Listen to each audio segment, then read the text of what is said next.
Bullhead City unveiled its newest project over the weekend, which is a pavilion that's 10 years in the making.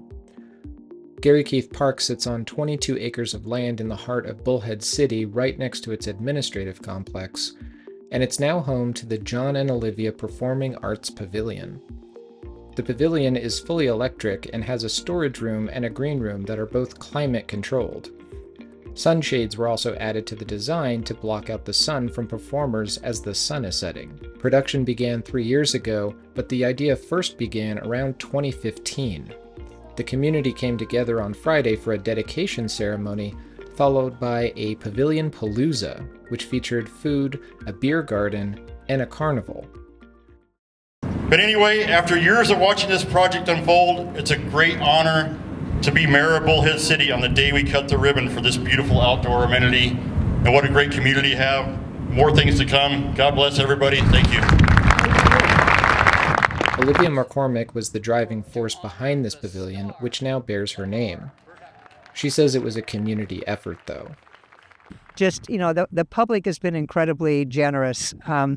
And we've taken anything from $5 to $100 up to, $250,000. So it's been a long journey, and the money has been the hardest, but we got it done.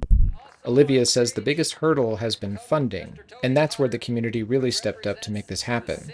She says that nearly $300,000 worth of work came from in-kind donations from local businesses. Our money for this project came from three sources. It came from Legacy Foundation on the Ramadas. The city participated with the Legacy Foundation on the two-side Ramadas. And then $1.3 million came from an ARPA grant from the county through our then supervisor, Hildy, who is now our senator. And then, we went to Bullhead City to see if they would put in some more money. And I spoke to the council, and I was telling them that we should be so proud. This is ARPA money. This is money that came out of COVID that was such a destructive force in our community, in the country, and in the world. And now we get to leave something behind in Bullhead City that will outlive us. She's not alone in thinking this is the community's park. This is amazing to have this finally completed. I've watched everybody work hard, and it's such an honor to be a part of it. And, the park that was built by the people for the people. I mean, you can't say it often enough. This was all done by volunteers. I mean, they got the community involved, they got the city involved, they got the county involved, they got Legacy involved, but it's volunteers that did all this. And it's just amazing work that they did. And they were tenacious. They stuck with it for 10 years. And look what we have now. It's very impressive. You see all the great businesses and community partners you're going to hear about here in a moment. They're listed on that banner.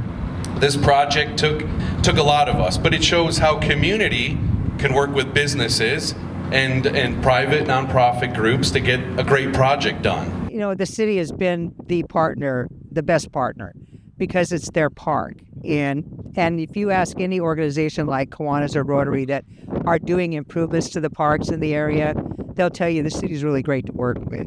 I mean, they helped us overcome problems. If we had an issue with fire suppression, they were there to support us and, trying to get it under control.